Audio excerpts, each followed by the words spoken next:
And Netanyahu said what our president should have said. Well, Netanyahu appeared to be the Churchill, if you will. Yes. And our president went there like Neville Chamberlain, talking. He's all about appeasement and apology, apologizing for the United States, the wrongs of the United States, and appeasement. And the idea that he is going to sit down with Ahmadinejad and embrace him, I think he either very naive or just disturbed.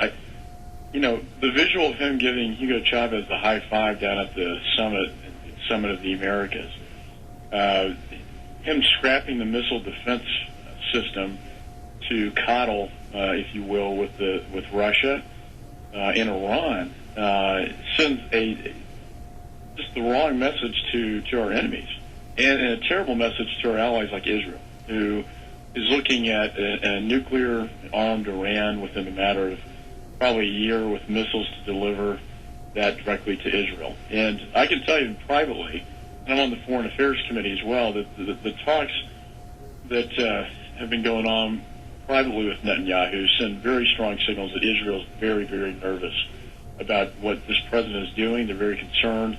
And if need be, they're going to strike first if they have to. Yeah, and they won't wait for this president. No.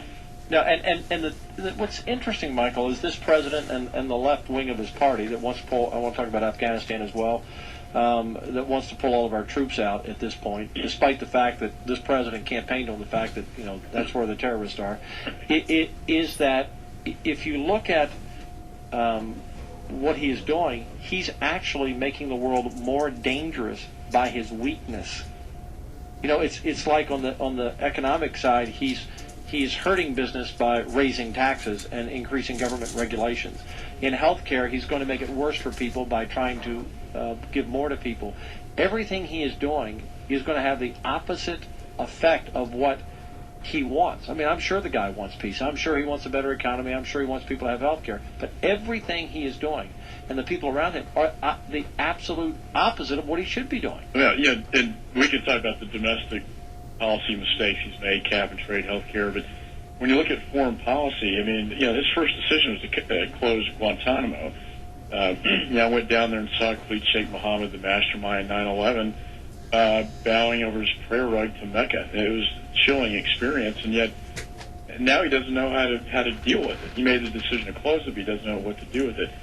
He also has turned this political justice department now against the intelligence community, where they're going to investigate and prosecute the very intelligence officials who, I think, saved American lives. And then the former 7 CIA directors sent a letter to the president saying, please don't do this, that this will damage the intelligence community, it will hurt the American people and the safety of the American people, and empower Al-Qaeda.